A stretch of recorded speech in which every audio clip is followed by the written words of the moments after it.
Now, secularists say that the view of Muslims of reality is antiquated, and many would accept the Western view and some even the Marxist analysis of society. Their solution would be to abandon Islamic law as a basis for society and totally adopt Western models. So they would restrict religion to private life. Some representatives of this view would include Mustafa Kemal in Turkey. Also, North Yemen, the leaders of North Yemen, and Afghanistan, which was formerly communist. As we see Muslim ideology today, we have to ask the question, what are the reasons for the recent rise of the Islamic model? Well, the first question we have to ask is, what about the creation of the State of Israel? What has that got to do with it? Well, first of all, note that though there were Jews in Palestine after the Roman destruction of Jerusalem in AD 70, their numbers had ebbed and flowed depending on the policies of the occupying powers. The rise of Zionism in the late 19th century coincided with the rise of nationalistic sentiment in colonialized countries, including the Middle East. Now, the term Zionism assumed negative connotations in the late 20th century, but at the beginning it was no more than a nationalistic sentiment of the Jews. After the Balfour Declaration in 1917, Jews began to actively seek a homeland in Palestine. And the 1920s and the 1930s saw a large-scale immigration of Jews from Europe to Palestine. That increased with the rise of the Nazi regime in Germany in the 1930s. In 1921, the percentage of Jews in Palestine was only about 11%. But by 1939, the Jewish portion had risen to 39%. This increase brought them in direct conflict with the Arabs and others living in Palestine. The Arab Revolt in 1936 to 39 was a response to Jewish immigration, when a number of Jews were massacred by local Palestinian Arabs. The British Army restored order, but that led them to more declarations, and in May 1939 they issued a white paper that restricted Jewish immigration to a total of 75,000 over the next 5 years, with the intention that after that it would cease entirely. The Nazi Holocaust made that restriction meaningless, and Jews began pouring into Palestine by the tens of thousands, sometimes clandestinely, and for the most part in defiance of British restrictions. The newly created United Nations looked for a permanent solution to the problem, and on November 24, 1947, they issued Resolution 181 to partition Palestine into 2 states, Jewish and Arab, with Jerusalem to be under international administration. The Jewish community in Palestine accepted the UN declaration, and on May 14, 1948, the State of Israel was declared. The Arabs rejected Resolution 181, and several Arab armies invaded the new Jewish state. However, they lost the war. Since that time, the Arabs have attacked Israel several times in 1967, 1968, 1973, as well as ongoing terrorist attacks and the Palestinian Intifada. But each time, they found themselves pushed back and lost additional territory. That's led to a festering resentment against Israel and Jews in general by the great mass of Muslims who feel kinship with the Palestinian people because they have a common faith. Muhammad's attitude towards the Jewish people has not helped in that matter. Since that time, the Arabs have attacked Israel several times in 1967, 1968, 1973, along with the Palestinian Intifada and numerous terrorist attacks. But each time, up to the very recent time, they have been pushed back and lost additional territory. That's led to a festering resentment against Israel and Jews in general by the great mass of Muslims who feel kinship with the Palestinian people because they have a common faith. Muhammad's attitude towards the Jews as expressed in the Quran obviously has not helped. Now, what about U.S. support for Israel? Well, the largely unequivocal support of the U.S. for Israel, both politically and militarily, has made America a target for Arab-Muslim ire. The Arabs feel, perhaps with some justification, that the U.S. turns a blind eye to the excesses and mistreatment of Palestinians by the Israelis, while it's quick to criticize and attack Arab excesses.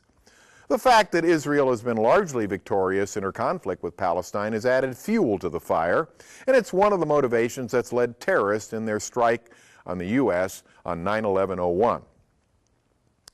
The Lebanon Civil War has also affected the situation. Ironically, Lebanon and Iran were once regarded as the most stable, modern, and Western-oriented nations in the Middle East. The civil war in Lebanon, however, changed all that for the Lebanese people. Since the late 1970s, the Shiite community, long a distant third in political and economic power in a state that's been dominated by Maronite Christians and Sunni Muslims, has become a formidable force. When the Ottoman Empire was defeated after World War I, Lebanon was placed under French rule, and they made it their goal to see that Lebanon remained under the control of their Christian Lebanese allies. A sectarian system of government based on the census of 1932 identified the Maronite Christians as the largest community and institutionalized the relative population strengths of Lebanon's major religious groups: Maronites, Sunni Muslims, Shi'i Muslims, and Druze. The president was to be a Maronite, the prime minister a Sunni, and the speaker of the Chamber of Deputies a Shiite. In this system, the Shiite minority was a distant third behind the more numerous and prosperous Maronite and Sunni communities. Shiite prominence in political affairs increased when the Iranian-born Shiite cleric Imam Musa Sadr came to Lebanon in 1959 and organized the populist movement for the disinherited for social and political reform. The Amal, or Hope, militia grew out of this movement. They organized the Shiite peoples and led rallies to protest socioeconomic injustice and the Israeli military threat in South Lebanon. Although Sadr had initially insisted on non-violent means to protest social injustices, the political realities of Lebanon caused him to alter his position, and Amal became radicalized. 5 events precipitated the radicalization of Shiite politics. Number 1, the Lebanese Civil War of 1975. Number 2, the disappearance of Musa Sadr in 1978. Third, the Iranian Revolution of 1978 and 79. And fourth, the Israeli invasions of Lebanon in 1978, and then fifth in 1982.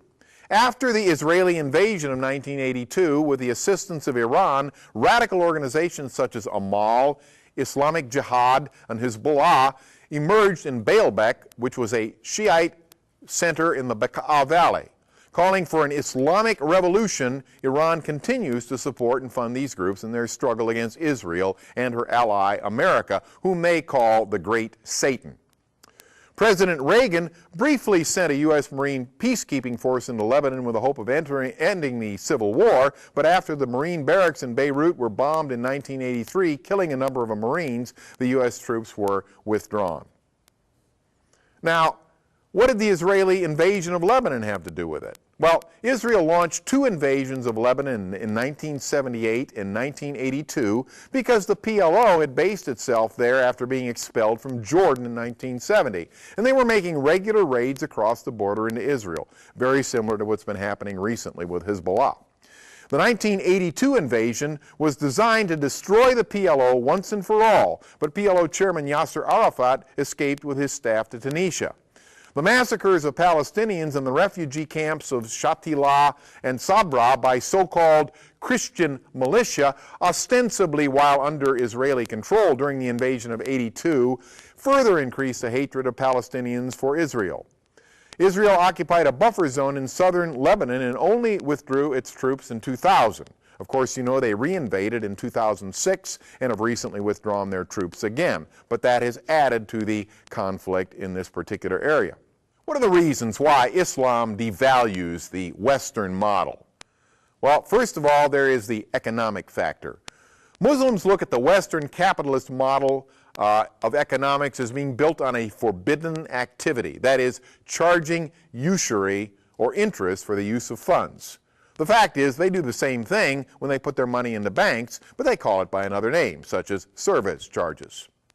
They also have the view that capitalists are greedy and do not care for the poor and seek to exploit those less fortunate. Some of this comes out of Marxist and socialist teaching.